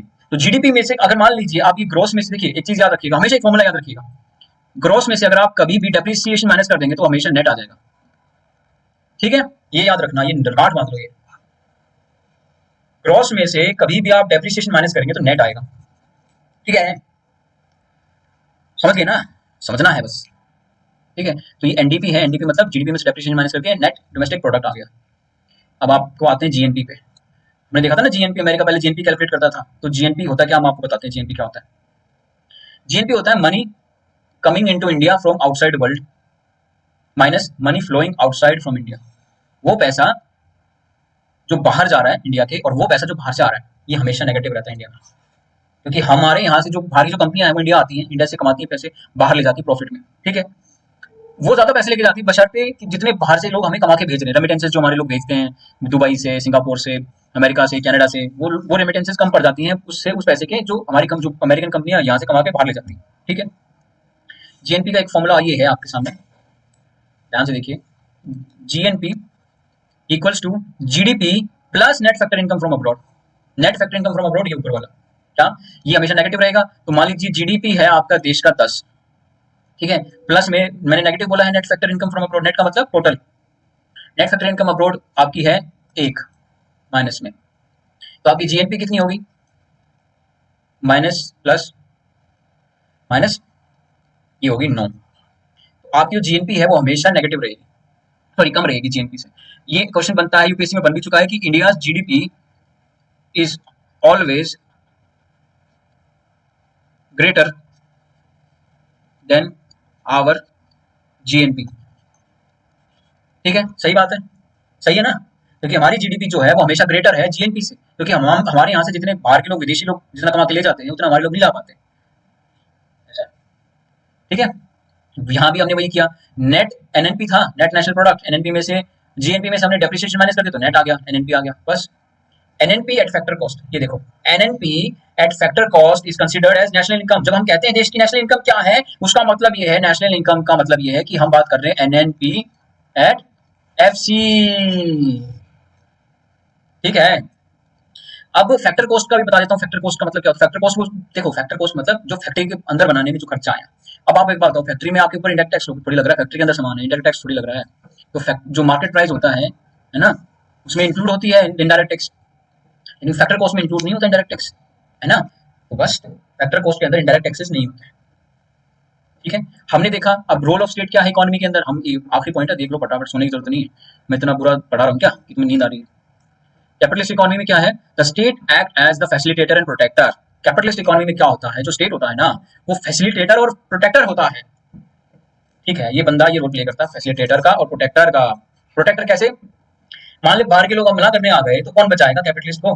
तो उसको पुलिस चाहिए कैपिटलिस्ट को बचाने के लिए, उसके एसेट्स को। प्रोटेक्टर होगी स्टेट उसकी, फैसिलिटेटर होगी, उसको जो चाहिए उसको फैसिलिटेट करेगी स्टेट। अगर उसको चाहिए कि वो मान लीजिए युगांडा से उसको ब्रिज बनवाना है कि उसको, ताकि उसका कोयला आसानी से आ सके, तो जो ब्रिज बनाएगी वो स्टेट बनाएगी, वो खुद नहीं बनाएगा, वो स्टेट ब्रिज बना के देगी उसको युगांडा से, है ना। ये फैसिलिटेटर है। कम्युनिस्ट इकोनॉमी में क्या होता है? कमांड इकोनॉमी होती है ये। इसके अंदर क्या होता है? सुप्रीम अथॉरिटी होता है।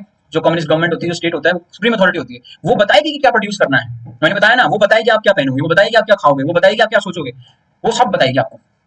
ठीक है। प्रोड्यूसर, वो प्रोड्यूस भी करती है, वो प्रोड्यूस भी करेगी आपके लिए कपड़े। ठीक है। और वो आपकी भगवान है। कम्युनिस्ट इकोनॉमी आपकी भगवान है। आप देख ही चुके हैं हिंदुस्तान में भी जितने कम्युनिस्ट हैं, उन सबका एक ही भगवान है, Karl Marx. Karl Marx. Mixed economy है। मिक्स्ड इकोनॉमी में क्या होता है? जो सोशल कैपिटलिस्ट बोलते हैं या मार्केट सोशलिज्म भी बोल सकते हैं, कुछ भी बोल दो, आपको जो आपका मन करे, आप फ्री हो, आजाद हो, you are free. State function क्या होता है? ये रेगुलेट करते हैं, फैसिलिटेट भी करते हैं, रेगुलेट भी करते हैं, फैसिलिटेट भी करते हैं, है ना। ब्रिज भी बनाते हैं, पुल भी बनाते हैं, ताकि इन्वेस्टमेंट आ सके, ताकि कंपनियों को आसानी रहे। सेल्स भी बनाते हैं, स्पेशल इकोनॉमिक जोन भी बनाते हैं, ताकि जो एक्सपोर्टर है वो एक्सपोर्ट कर सके आसानी से, उसके ऊपर टैक्स भी ना लगे ज्यादा। तो ये फैसिलिटेटर भी हुए ना इकोनॉमी में। ये रेगुलेट भी करते हैं कि कल को साला कोई कंपनी पागल ना बना दे। कल को यस बैंक ने हमें पागल बनाया तो कौन बचाने आया? आरबीआई। आरबीआई ने बोला एसबीआई को कि भाई साहब शेयर खरीदो फटाफट, नहीं तो मर जाएंगे, इकोनॉमी डूब जाएगा। आरबीआई ने क्या कहा एसबीआई को कि शेयर खरीद लो फटाफट। एसबीआई ने शेयर खरीद लिया फटाफट, इस बैंक बच गया। बस, तो ये काम है स्टेट का मिक्स्ड इकोनॉमी में। वो फैसिलिटेट, रेगुलेट भी करती है इकोनॉमी को, वो फैसिलिटेट भी करती है इकोनॉमी को। बस इतना सा था। अब दैट्स ऑल फॉर नाउ, हो जाओ। Thank you, good bye, bye bye, see you, tata, good night.